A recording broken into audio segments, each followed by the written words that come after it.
from OHC in studio. My cancer doctors, I was just there to see Dr. Patel yesterday. Thumbs up, blood work looks great, no symptom free. I don't need to do anything until January, continuing the theme for Brian Thomas. Great success. That's why I recommend OHC for your first consultation with a cancer specialist or for a second opinion.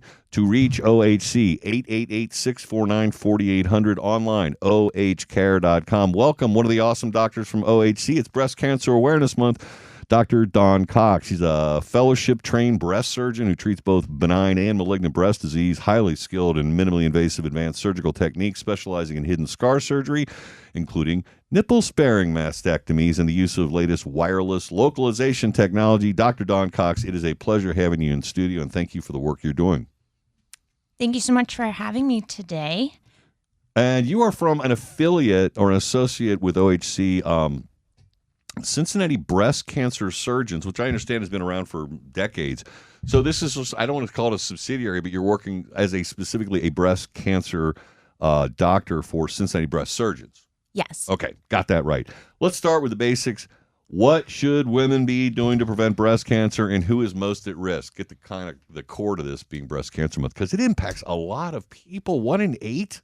Yes, unfortunately, it is 1 in every 8 women, which is very prevalent. Unfortunately, we can't always prevent breast cancer, but there are some things that we can do to decrease our risk. So things like maintaining a healthy lifestyle, that includes things like consuming a healthy diet, lots of fruits, vegetables, proteins. We recommend regular exercise, so 30 minutes a day for at least 5 days a week. Minimizing alcohol intake and also avoiding smoking. Those are all really important things. Understanding your family history. Do you have close relatives that have had breast cancer before? And scheduling routine screenings, not only having exams by your provider, but getting your yearly mammograms starting at age 40 if you're at average risk. 40. And also being knowledgeable about your own body and doing self-breast exams. We recommend once a month. Now, does that recommendation change? You mentioned for annual beginning at 40, and props to the mobile mammography unit that was up at Silver Spring House. I had lunch with my wife up there the other day. There it is right there. Just walk up and get your breast exam. That's a great thing, and that's something that exists out there. But if you are in a higher risk category, you do have a family history of breast cancer. Do doctors recommend more often or more frequent or even earlier mammographies?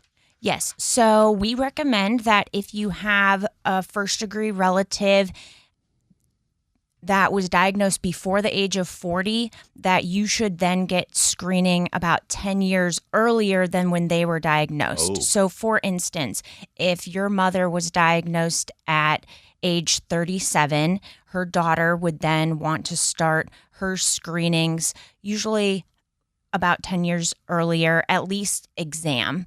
So maybe by the age of 27 to get her exams, and then starting mammograms probably around age 30. And I imagine self-screening can start literally at any time. Yes. So regularly do that. Regularly, we recommend, as I said, once a month, usually at the end of your menstrual cycle. That's a good time to do it.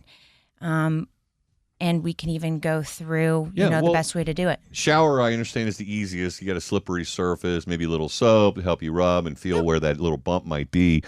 But what's the best process of doing this? I mean, I can imagine I'm just looking for a little bump inside there, but what's the best way to do this? Sure. So using the pads of your fingers, you're going to just rub back and forth over the surface of your chest. You're looking for any lumps, bumps, anything that feels like a marble or hard. Also want to look for any skin dimpling, or if your nipple was to look retracted or flaky. And then you also want to make sure you're feeling up under your armpit as well for any enlarged lymph nodes. Those can feel like an olive or a grape. Yeah. I know that because I got lymphoma, and I know what that feels like. I know there's a parallel there. So, and if you notice anything along those lines, get in touch with a healthcare provider. Absolutely. Primary care physician to start with, or if I've got one of these, or if a lady or woman has one of these symptoms, do they go directly to OHC? They can either come directly to OHC, or they can see Their primary care or their gynecologist can even perform a breast exam, and then if they feel it's needed, they can refer to OHC or Cincinnati Breast Surgeons. Wonderful. Now, treatment options. I know there's always exciting things going on, and we can get to clinical trials because you're always doing clinical trials, but the outlook for women, especially if they get early detection, is pretty darn good. In my lifetime, women are successfully beating breast cancer far more often than they used to. Yes, we have a lot of effective treatments nowadays, especially as you mentioned, if caught early and not in an advanced stage, there's a very good survival with breast cancer. Things that we use to treat breast cancer include breast surgery and could include a combination of radiation therapy, chemotherapy, hormonal therapy, and even targeted therapies depending on what type of breast cancer you may have. All right, so multiple treatment options. Is there any way of knowing how quick, because breast cancer metastasizes, and I think that's the big problem, right?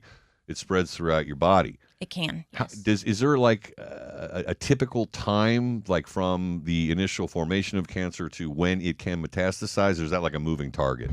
It kind of all depends what type of breast cancer you have. So if you have one of the more aggressive subtypes like triple negative or HER2 positive cancer, those tend to spread more aggressively than the ones that are hormone fed.